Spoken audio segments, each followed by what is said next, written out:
So, hey everybody, welcome to the Pet Food Puzzle Guy, and I am very excited. This is my first official interview, and I have with me Kat the vet. And some of you, I'm sure I've mentioned her before, so you probably know who she is. But I tracked her down because I think she is one of the most courageous warriors fighting against this misinformation of pet food. So I asked her to join us and just get to know her a little bit and pick her brain a little bit. And so she's here. So welcome.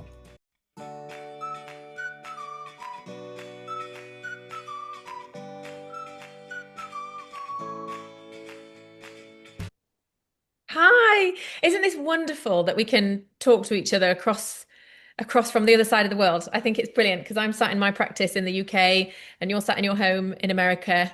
And yes, the internet is amazing. And yes, I also I'm a huge fan of your work and very appreciative of the support you've given me on a couple of videos. I That was very kind of you. Um, and yes, I think we have a very similar perspective on the pet food world. Yeah, why don't you, real quick, just, your history a little bit and how you, again, you're a practicing veterinarian, but how did you decide, listening to the misinformation, or you jumped in? Most veterinarians would have shied away and just avoided it, but you didn't. No, no. So I am a small animal vet in first opinion practice. So I am the kind of vet that you see for your vaccinations and your regular sort of general care of your pets. Um, and I've always loved talking to clients and helping them understand their pets' conditions and what might be wrong with them and how we make them better. So communication has always been something that I have really enjoyed as part of my job. And so I hadn't been in practice very long when I decided that, and bear in mind now, I've been in practice for 20 years. So right back at the beginning of when I started practice, the internet was a bit of a wild west. There wasn't a lot of places that I could send my clients to sort of say, this is kidney disease in a cat. I've diagnosed it, but here's some supportive material. There really wasn't a lot out there. So I wrote my own website of veterinary advice. And then from there, I started a blog. And from there, I started social media because I just really love to be able to help pet owners understand things about their animals.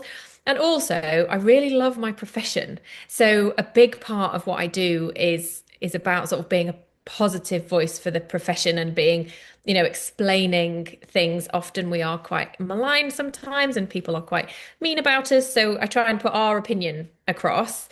And inevitably, if you spend any time in the online space, in the pet space, you come up against nutrition, don't you? And food and opinions. And I didn't know huge amounts about nutrition. Like I was trained in it at university. I did CPD afterwards, but it wasn't a particular focus of my clinical work at all. But it became more and more of a focus of my online world because you just come up against these opinions and you're like, I'm pretty sure that's not right. I'm fairly certain that these things that these people are saying aren't quite correct. And so that led me to learn more and become more passionate about nutrition simply because of the amount of misinformation that is around about it. And I was like, I've been taught by the best people in the world. I know that these things aren't quite right. And so, yeah, so I started to combat some myths and correct some misinformation. And it's not all that I do, but it has become quite a large part. And it's one thing that people seem to know me for, which is lovely. I don't really want to be a crusader. I try really hard like you to be nice about people and to because I think that you approach things from in fact sometimes I think you're far too nice actually.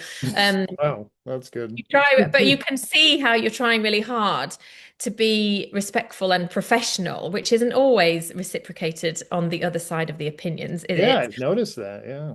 I think the integrity of the messenger is a huge marker for how much you should potentially listen to them. If anybody's wondering about how you trust people's opinions on the internet, I think, just watching how people conduct themselves, particularly when they come across opinions that maybe don't align, or people ask them questions and are like, are you absolutely certain? How people tackle that kind of criticism is a huge indicator of how knowledgeable and professional they really are.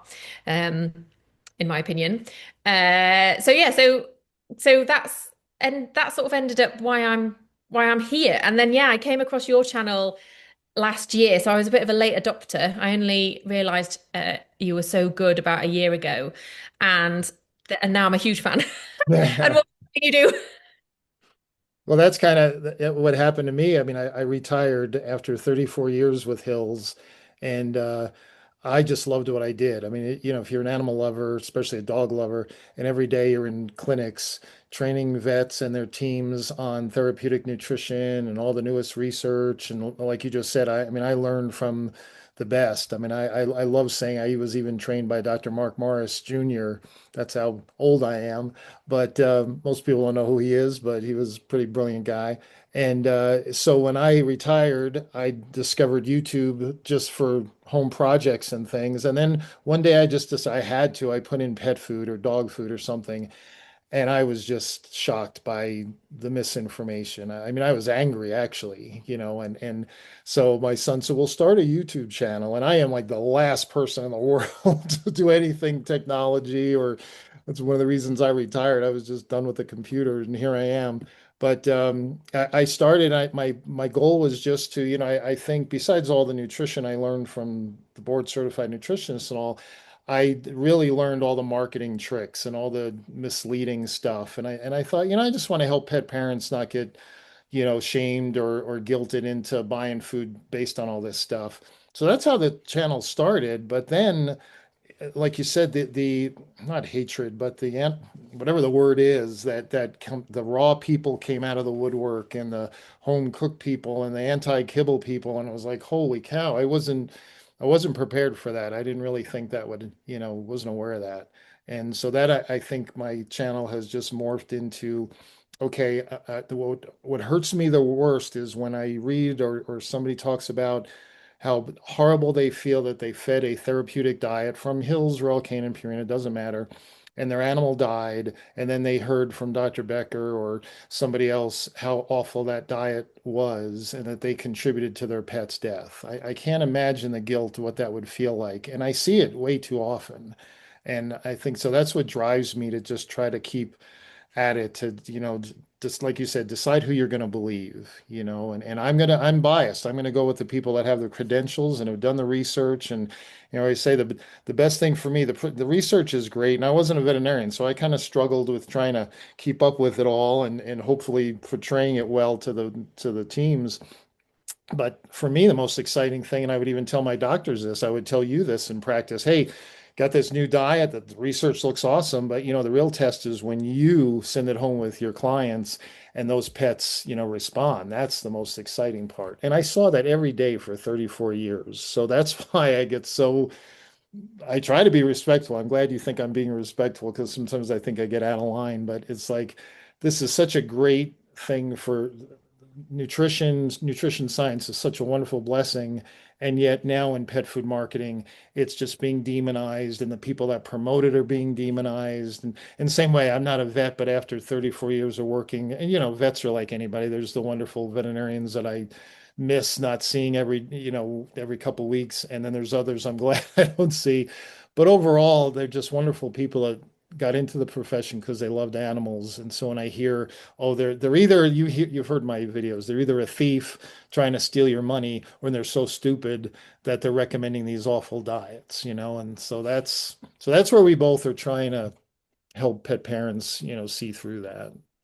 Oh, absolutely. And it's that insulting of the profession is what drove me and still does drive me, but was a big driver in not necessarily starting my social media channels, but certainly putting the veterinary opinion across because I was so cross at seeing how maligned. And yes, you're only in it for the money. You pump pets full of poison. You want them sick because then you can earn more money. And Right. that is such an outrageous thing to level at a profession who is sole purpose in being is to keep animals healthy. And so many of us came to this job as like a childhood dream. I've wanted to be a vet since I was 10, and that is not uncommon. I think the vast majority of us, pick this profession when we're really Yeah. young. So to be accused of some of these really heinous things is just awful and so hurtful and so upsetting. But it is a stick that is easy to beat us with, and people with a lack of integrity will do it Yeah. because it gives them attention. It makes people, it feeds into a narrative which is already well established.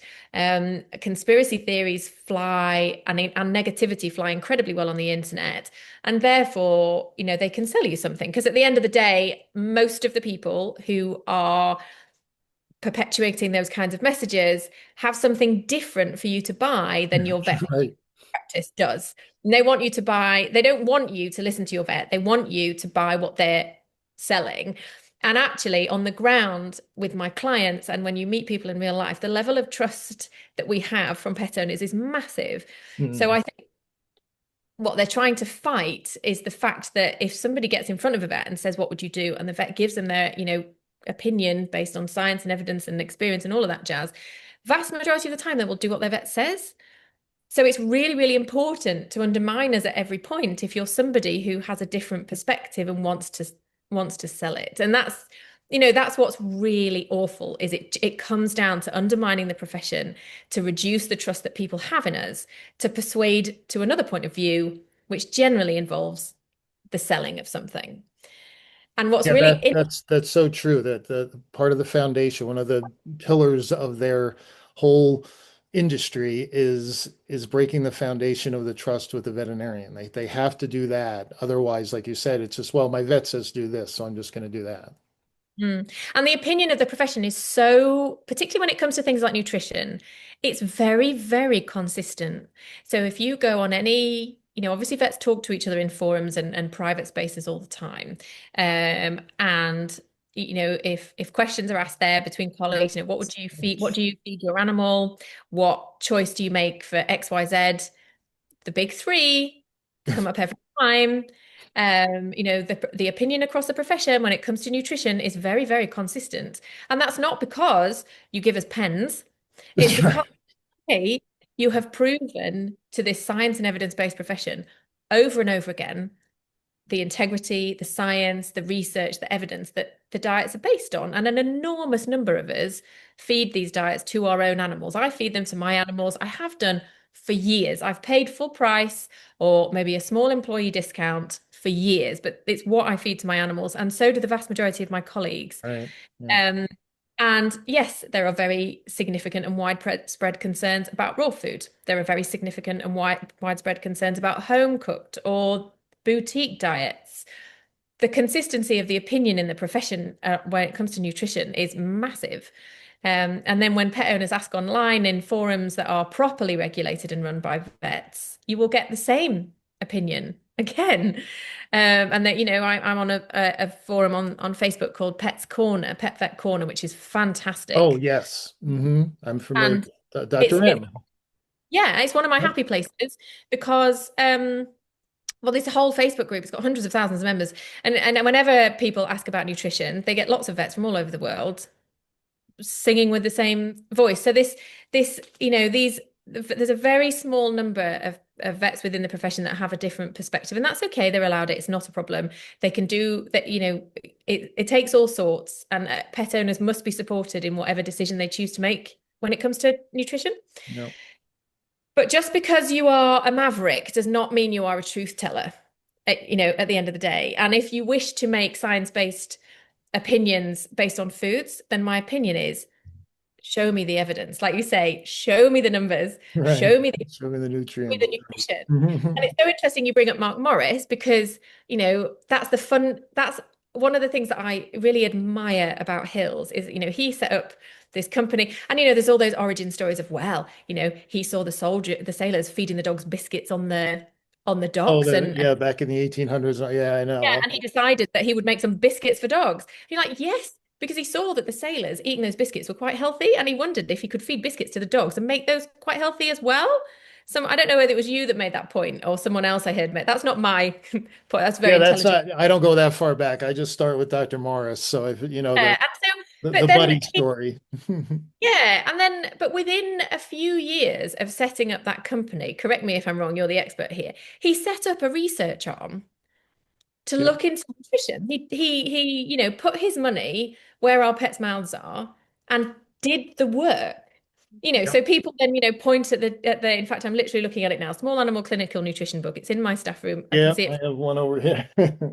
And then they're like, look, Hills wrote, why do Hills, Hills wrote the book. And you're like, yes, Hills wrote the book. They wrote the book. They did the research. They invested time and money into our pets' nutritional needs. They did write the book. That's not a conspiracy. That's an incredible thing. And so you look at all these newer companies coming along, and I appreciate that, the world is different now and, less, the money does not go quite as far. But the lack of interest in research now from companies making all sorts of claims Mm, is right, phenomenal. And like, I think you're absolutely right. You want to make a claim? Prove it. And right. until you prove it, you're not going to get very much support from the vet profession because we have extremely highly trained bullshit I, I detectives. I think that what I hear, and I'm sure you hear it too, is well, the big three, they control all the research. They make sure all the research is biased so that it makes their diets look good. As if, you know, uh, we're just going to make stuff up, put it in this food, and then miraculously this food is going to dissolve urinary stones and manage liver disease and renal disease. I mean, it's so silly. You said something that I always wondered about the holistic veterinarians out there. And and I'm okay. I admit my knowledge is limited to what we call it Western medicine, traditional, veterinary medicine. That's all I've learned, from my experience. I'm sure there's tons of all natural alternative therapies out there and solutions and all kinds of things we haven't discovered yet. Maybe some we have, but the people that are telling us about these new discoveries are the same people that are telling us that therapeutic diets are nothing but garbage and the veterinarians are, if they would just, and I've said this so many times, if those key spokespeople out there would say, what Dr. Morris started and what it is being done today and all, it's fabulous. It's amazing. But I have found here's another option to bring to the table that I think would actually improve things and make work even better. I'd be totally open to that, and like you said, show me the evidence. But instead, when I hear, and I often say this, I don't know everything. So when somebody's telling me something new that I have to decide, does that make sense or not? First thing I do is look at their credibility. And if they're saying things that I've learned are totally wrong, then why would I believe the stuff that I don't know that they're telling me? And that I think that's the biggest problem with, I call them the ingredientists out there, but they just total disregard to nutrition and what we do know for all this new stuff. And again, I'm all up for new stuff if you've got the evidence, but to demonize and to come out and say that, kibble, any kibble, even therapeutic nutrition is McDonald's. And what I was getting at before I got on my tangent there was, don't these doctors, don't they go to regular conferences and stuff or get some CE where like, oh wow, look at that new diet from Purina or Royal Canin or that new research. That's really interesting. Do they just totally black that out and just look at their world of stuff? And are we guilty of doing the same thing? Or I guess as I'm saying it, the traditional veterinarians say, I'm just going to stick with the stuff that's proven. And it's a shame, but that we miss out on. There could be some new natural things out there. But as veterinarians, you're so tired of hearing the silliness from those folks that you just disregard everything else they say. And that's what I wish there was a way of just saying, hey, you might be right about this stuff, but we're also right about this stuff too, and I think that's lost. It's just you're over there, I'm over there, and we're just going to argue and be mean to each other. And the poor pet parent is just, the anxiety, and now the confusion just gets worse. Yeah, that's the really awful thing is stuck in the middle are pet owners who just want to do the best thing for their animal, and the discourse just makes them anxious, and that's the other thing I think a mark of someone who really is trying to bring some integrity and intelligence and science to the debate is it should be done from a point of positivity and be like, this is why this is okay, or this is how you would choose that. I think you're absolutely right. We all have our biases and we have to be aware of them. Absolutely I have a bias. And actually, in many ways, I'm quite happy with it because I'm like, yep, my bias. But here's why, and I can evidence that bias. But you do have to keep an open mind. And I read a lot about nutrition. I'm sure you do too. I listen to a lot of people that I disagree with about nutrition. I listen to a lot of podcasts, YouTube creators, webinars, from the sort of raw and fresh feeding world, particularly because I'm interested in what they have to say. I'm interested in their, where their opinions are coming from and whether there is anything new that I should know Mm, about, or, whether they will say something that changes my perspective. And they very rarely do. yeah. And the other thing that you highlighted in your video the other day with the wonderful Marge Chandler Oh, is because we are fortunate enough to be able to listen to the best people in the world like Marge and like those really knowledgeable people who very rarely break out of that bubble of the veterinary world. And why would they? They're busy doing a job. People are busy paying them to do a job that they know. They have no desire to get onto social media because right. their opinion is very much against the populist opinion. Why on earth would they open themselves up to awful abuse like you and I do sometimes when, when they can just go and help the people that want to be helped and the people who don't want to be helped, why should they do that? But that level of discourse that, that base level of science and evidence and intelligent communication that happens on that level is worlds away from the general discourse online. But it's really hard. Like that video with Marge, all about the carbohydrates, was really detailed and it was really in depth. And Oh, and I cut out, that was just the clips that I thought the average pet owner could, like me, could comprehend. yeah, well, it wasn't really aimed at a pet owning perspective, but I think if we could get more of those people to speak on more of that, to a wider audience, people would understand why people like you and I listen to Marge and we don't listen to a YouTube pet nutritionist, because when you hear Marge speak and you see her references and you just that level of integrity and evidence base is worlds away. And then you listen to it and you're like, okay, I get it now. I get why there's just this different, it's just worlds apart, isn't it? It And is. that, I used to and joke that then that, is very persuasive. And so the skill of somebody, like you or I or Dr. Ray, or, there's not very many of us in the space, is to take that science and to take Marge and all the evidence and try to condense it into a way that we can communicate with people and hopefully change some minds. yeah, Um, but it is swimming against a tide because it's hard. Like you said, you listen to something and you think, okay, that's an interesting point. I'm going to go and find out about it myself. And that research takes hours. You dig out the original paper, you look at the conclusions that maybe, if they used it online, you look at the conclusions that they came to, and you're like, that's not what this paper says, or that's not what the evidence says, or that's not what, that's actually not quite right. But to put that together, find all the research, condense it into something that's really easy for people to understand, and then broadcast it out onto the internet, and then mop up the fallout that comes after it from people who do not believe you right. or do not wish to believe you, takes hours.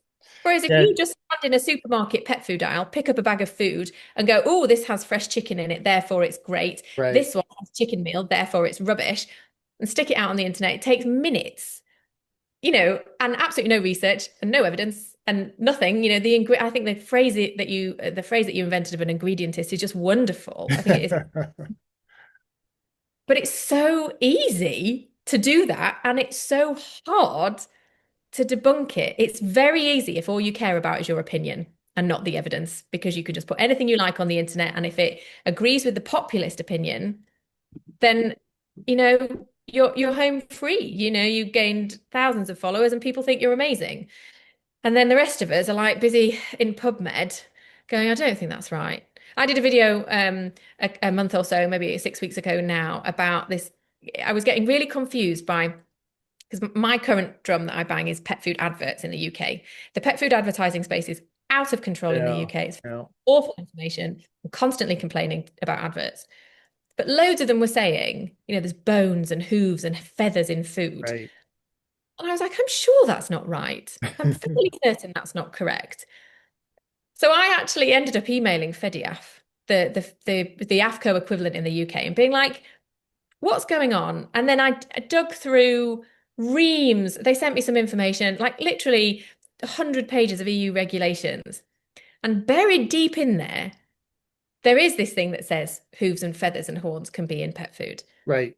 Not, but not cat and dog food, like fish food, you know?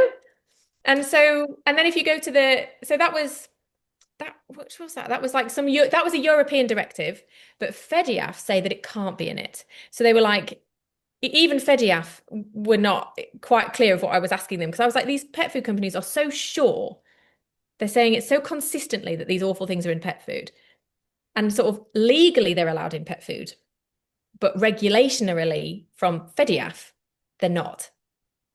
And that took Yeah, hours all the to time. dig apart, and the adverts are still going because Yep. it's so easy to believe. So easy to believe. There's bones and feathers and hooves in your pet's food, and isn't it dreadful? And then you're like, well, actually, for a cat, it probably isn't. And actually, there's a great Right. I know they don't want to hear byproducts, but then your dog's a wolf. It's like, well, what do you think the wolves ate? It's yeah, the inconsistency. To yeah. to go back to something you said about a world of difference when you're talking to nutritionists versus the ingredientists or the rest of us. Okay, even general practitioners, whatever. I would go to Hills back before the internet. They would fly me to Topeka pretty regularly, and I would go through lectures with all the nutritionists that were formulating all the different diets. And again, I loved it. I learned better through lecture than I do reading. And they would go to lunch, and I learned more and was so fascinated sitting there listening to them talk nutrition at their level versus, like you said, what we talk about even on our channels. I have a few subscribers that are really intelligent people, and they want to dive deep into nutrition and really get in there. And I tell them, I'm sorry, that's just we're just going to confuse people. You just can't go that deep on a YouTube channel. So like you said, there's this communication between. I find nutrition fascinating, and again, half of it go over my head because it's just so incredible. Those guys don't and gals don't come and talk pet food and pet food marketing. It's two very different worlds. So the job you and I have, and Dr. Ray and everybody else that wants to get into this, is like you said, how do we interpret all this amazing research and truth over here in a way that we could just convey it, on a YouTube channel? And I think general practitioners have the same challenge. I used to joke when I was still working that, back in the 80s, a veterinarian would say, "This is what you need to do, Mrs. Jones." And Mrs. Jones would say, "Okay, here's the credit card." She didn't say, "Oh, well, I did my own research," or "What about this?" or "What about that?" Nowadays, oh, and all the knowledge and experience and research that you had as a veterinarian was of value to the client back then. Now it's almost shifted where, and I don't mean this in a bad way, but it's like you need to have the expertise, the knowledge, and all that stuff. But a big chunk of your job now, I think you'll agree, is how you communicate that to the client. And if you break that down, I really believe the client today, they're more interested that you love their dog as much as they do than they are in how much credentials and schooling you have.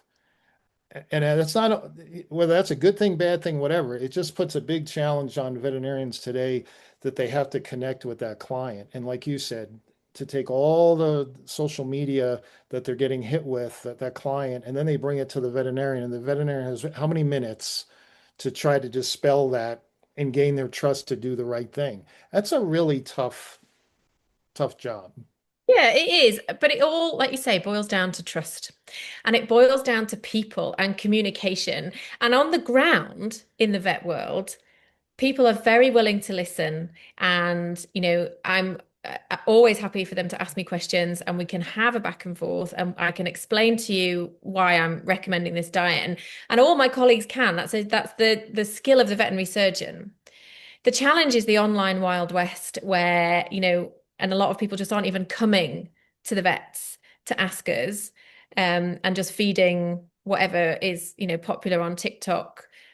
But And that, that's okay. The great thing really about the pet food industry as a whole is it is actually quite closely regulated by FEDIAF and by AFCO. And any company that's creating pet food is sort of legally bound to certain, standards of nutrition. So even if you are feeding something which is, more fresh out of the box type company, in the vast majority of the time, you're probably not actively harming your animal because protective measures have been put in place. And because some companies have done the research to prove what level of calcium phosphorus they need, that then those companies can take and put in the food and make sure that the animals that they feed are healthy. That's often missed. Where did you get the information to make sure your meals were balanced in the first place? Oh, hang on, that's right.